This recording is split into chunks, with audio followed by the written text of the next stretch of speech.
Hello guys, video शुरू होने से पहले आप लोगों को नए साल की हार्दिक शुभकामनाएं। तो सोलर फार्मिंग की न्यू सीजन आ चुका है और आप लोगों ने काफी सारे कमेंट किए थे। तो चलिए ज्यादा देरी ना करते हुए हम वीडियो को स्टार्ट करते हैं। वीडियो की शुरुआत वहीं से होती है जहां से पिछला सीजन खत्म हुआ था। तो पिछले सीजन में हमने देखा था कि सेजन अपने अंडरपंडर को लेकर उस 67 फ्लोर पर गया था उन लाल टिट्टियों को मारने के लिए, जो कि अब पर्पल कलर की बन चुकी थी और काफी ज्यादा खतरनाक हो चुकी थी। जबकि टावर के अंदर हमें दिखाया जाता कि एलिन काफी ज्यादा चिंता कर रही थी। वो कह रही थी, चाहे मैं कितना भी सोच लूं, लेकिन सेजुन को 67 फ्लोर पर भेजना एक बहुत बड़ी गलती थी। अब मुझे काफी ज्यादा टेंशन हो रहा है कि एक टावर फार्मर होने के नाते सेजुन कब तक उन टिटियों के सामने टिक पाएगा। अब वो काफी ज्यादा टेंशन में थी और उसे कुछ भी समझ में नहीं आ रहा था, इसलिए वो अपने दादाजी को अनब्लॉक करती, क्योंकि वो गुस्से के मारे पिछले सीजन में अपने दादाजी को ब्लॉक कर दिया था। वो जैसे अनब्लॉक करती है, उसके दादाजी रोते हुए चिल्लाते हुए कहते हैं कि प्लीज एलिन, इस बार मैं कोई भी गलती नहीं करूंगा, तो प्लीज मुझे इस बार ब्लॉक मत करना। तब एलिन अपने दादाजी से पूछती है कि दादाजी, सेजुन 67 फ्लोर पर गया है उन टिटियों को मारने के लिए, क्या वो वहाँ पर ठीक होगा? मैं खुद टावर में एंटर करने के बावजूद भी मैं उसकी कोई भी मदद नहीं कर सकती। ग्रैंडपा उसे बताते हैं कि एलिन, क्या तुम चिंता कर रही हो? लेकिन तुम्हें चिंता करने की जरूरत नहीं है, क्योंकि जिस इंसान को मैं जानता हूँ, मैंने देखा है कि वो इकलौता इंसान है जिसने ब्लैक टावर में एंटर किया और वो 99 फ्लोर तक पहुँच पाया है और वो अपने छोटे से नन्हे हाथों में यहाँ तक मुकाम हासिल किया है। जबकि उसने टावर के अंदर काफी सारे लोगों की मदद की और उनके साथी भी बना, और वो दूसरों की तुलना में वो धीरे धीरे काफी बड़ा होता गया। और सबसे बड़ी बात एलिन, क्या वो तुम ही नहीं थी जिसने इसे चूज किया था? तो एलिन, तुम्हें चिंता करने की जरूरत नहीं है, क्योंकि पार्क सेजन बिल्कुल ठीक होगा और ठीक ठाक वो घर वापस आ जाएगा। दूसरी तरफ हम लोग 67 फ्लोर का सीन देखते हैं, जहाँ पर ये लोग उन पर्पल कलर के टिट्टियों के साथ लड़ाई कर रहे होते हैं। लड़ाई के दौरान थियो सेजन से कहता है कि अच्छा हुआ कि मैंने अपने बैग के अंदर बहुत सारी हरी प्याज को रख लिया था, वरना भी हमारा क्या होता। तब सेजन से कहता है कि बहुत बढ़िया काम किया मैनेजर थियो, तुम तो कमाल के हो। जबकि पीपी उन्हें बताती है जो लाल टिटिया थी वो अब पर्पल कलर की बन चुकी है। इसका मतलब ये है कि 67 फ्लोर पर इनका आतंक और भी ज्यादा बढ़ने वाला है। जिसके बाद वो अपने वाटर कैनन का इस्तेमाल करके काफी सारे टिटियों को मार डालती है। तब वहाँ पर सिस्टम ओपन होता है और सेजन को बताता है गार्डियन पीयू पीयू ने एक बहुत ही खतरनाक टिटियों को मारा है, जिस वजह से यहाँ पर 50% पॉइंट बढ़ जाता है और उनकी शक्ति थोड़ी सी बढ़ जाती है। तब ये देख के सेजन कहता है, यही अच्छा मौका है कि हम अपनी शक्तियों को निखारने के लिए यहाँ पर इस्तेमाल करें अपनी ताकत को। तब ये सब लोग जोश में आ जाते हैं, लेकिन सेजन के पीछे अब बहुत सारी टिटियाँ पड़ चुकी थी। थियो काफी ज्यादा हैरान हो जाता है और कहता है कि देखो, पार्क सेजन के पीछे बहुत सारी टिटियाँ पड़ चुकी और पार्क सेजन खतरे में है। तब सेजन कहते हैं, अरे ना, खतरे में मैं नहीं, बल्कि खतरे में तो वे लोग हैं, क्योंकि यहाँ पर आने से पहले मुझे फ्लेम ने अपने एक सुरक्षा कवच दिया था और अब मैं इतना कमजोर तो बिल्कुल भी नहीं रहा। ये देख के सारे लोग काफी ज्यादा खुश हो जाते हैं। जबकि पीपू ये देखते हुए सोच रही थी, काश अतीत में भी काला ड्रैगन हमारे साथ होता तो लाल टिट्टियों के कारण हमारी फैमिली नहीं उजड़ती। अब वे लोग बात कर ही रहे होते, तभी यहाँ पर पर्पल कलर की जो टिटिया होती वो झुंड के ओर से और भी ज्यादा आने लगती है और इनको चारों तरफ से घेर ली होती है। अब ये देख के ये लोग बहुत ज्यादा घबरा जाते हैं। थियो कहता है कि ये तो बहुत ज्यादा बुरा हुआ, ऐसा ना हो कि हम इनके साथ लड़ते लड़ते ही थक जाए और साथ ही में हमारा जो हरा प्याज है वो भी खत्म हो जाए, तब तो हमारा बिल्कुल भी खैर नहीं। खैर गैंग फिर से आगे बढ़ जाता है और उन सबको अकेले लड़ाई करने के लिए चला जाता है। इसे देखकर सेजन कहता है कि ये लोग थक चुके हैं, सारे लोग बहुत ज्यादा थक चुके हैं, कहाँ से यहाँ पर मिंटोस होते और साथ में उनका जादूगर का समूह भी होता। लेकिन तभी उसका दिमाग में कुछ क्लिक करता है और वो फटाफट से एक चाबी निकाल कर डायमेंशनल पोर्टल को ओपन कर देता है और कहता है कि मैं बस वहाँ पर उसे हिला सकता हूँ। हम देखते हैं कि यहाँ पर डायमेंशनल पोर्टल ओपन हो जाता है और वो लोना को दरवाजा पीट पीट के बुलाने लगता है कि लोना दरवाजा जल्दी से ओपन करो। पिछले सीजन के लास्ट एपिसोड में आप लोगों ने देखा होगा कि इस डायमेंशनल पोर्टल के बारे में। फिर लोना दरवाजा ओपन करती है और सेजन को कहती है कि अपग्रेड लगभग कंप्लीट हो ही चुका है, लेकिन फिर वो अपना नाक बंद कर लेती है। उससे पूछती है कि ये घिनौना हवा क्या चीज है। सेजन उसे बताता है कि लोना, हमें तुम्हारी अभी यहाँ पर बहुत ज्यादा जरूरत है, प्लीज हमारी मदद करो।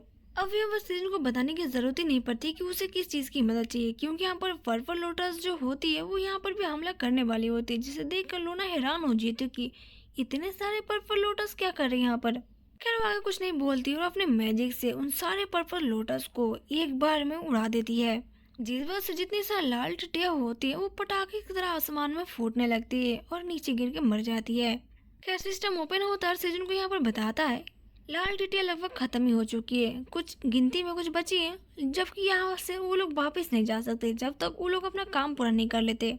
और अभी लगभग 700 मिलियन टिड्डियाँ बची है, तो 700 मिलियन टिड्डियों को सफाई करे बिना ये लोग यहाँ से तो वापस जा ही नहीं सकते, जिसे देखकर सेजन तो हैरान हो जाते, क्या 700 मिलियन टिड्डियाँ, 700 मिलियन टिड्डियाँ यही तो नहीं है ना, बहुत है, यहाँ पर हम लोग कैसे उसका सफाई करेंगे।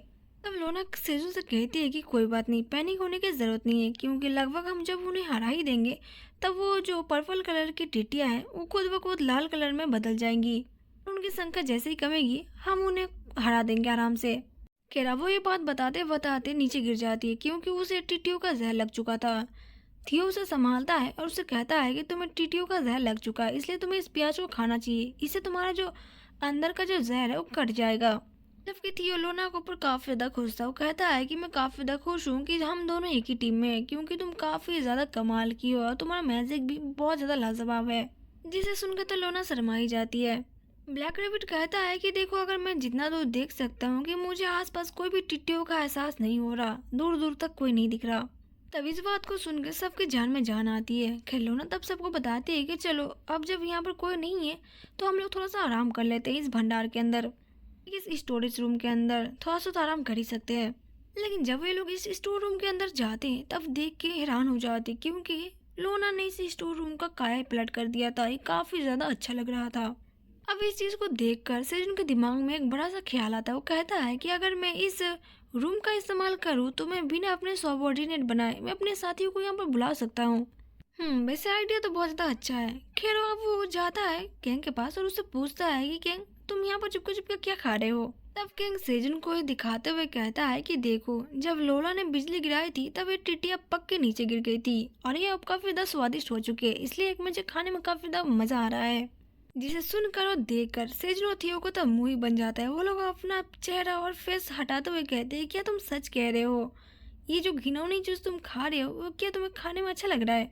मुझे देख कर ही घिन आ रही है इसे। खैर कैंग तो इन दोनों की बातें बिल्कुल नहीं सुनता और अपने मजे में खाने लगता है। तब सेजन देखता है और सोचता है कि ये बात तो बिल्कुल सच है, क्योंकि टिटिया को जो मीट होती है वो बिल्कुल चिकन जैसा होता है। और उसके दिमाग में एक आइडिया घुसता है, इसलिए वो लोना के पास जाके उससे कहता है, क्या तुम इस बाजार के अंदर कुछ थोड़ा सा बदलाव कर सकते हो? मतलब वो खाने वाला चिमनी की बात कर रहा था। खैर हमें देखने को मिलता है कि कुछ ही देर में एक खाना पक चुका था, यानी कि उन लोगों ने इस पर्पल कलर के टिड्डियों को बहुत ही मजे से पकाया था, जिसे देखकर सेजुन और कैंग के मुंह में तो पानी ही आ रहा था। सिस्टम से भी उन्हें अपग्रेड मिल जाता है कि सेजुन पहला इंसान है जिसने इन टिड्डियों को खाना बनाने में मदद किया था, यानी कि खाना बनाया था और इन नए प्रकार के 4 प्रकार का खाना उसने तैयार किया था। सिस्टम उन्हें पूरी तरीके से बताता है कि इस खाना को कैसे बनाया गया था।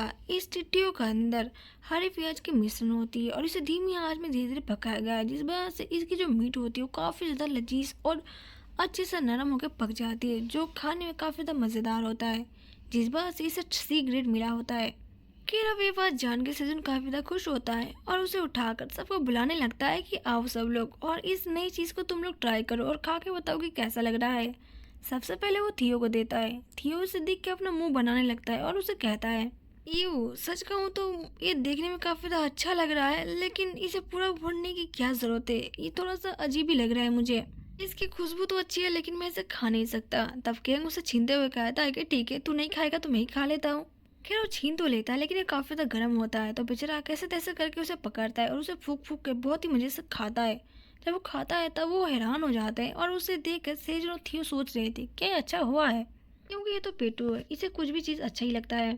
थियो कहता है कि नहीं, ये तो बड़े चाव से उसे खा रहा है। लोना कहती है तो क्या हम भी इसे थोड़ा सा चख ले? उसके मुंह में भी पानी आ रहा था। सेजन कहता है कि हाँ कोई बात नहीं, यहाँ पर बहुत सारे तुम लोग सब ले सकते हो और धीरे धीरे यहाँ पर चख सकते हो। जब वो सबको देता है और खुद जब चखता है तब वो लगभग पागल ही हो गया था इसके स्वाद में। वो कहता है कि इसका स्वाद तो कमाल का है, मतलब इसका जवाब दे ही नहीं सकता, कितना सुंदर है।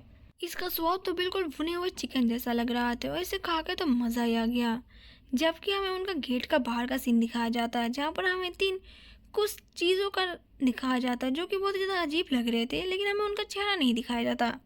वेल इसके साथ ये वाला पार्ट खत्म होता है। Thank you for watching, bye bye.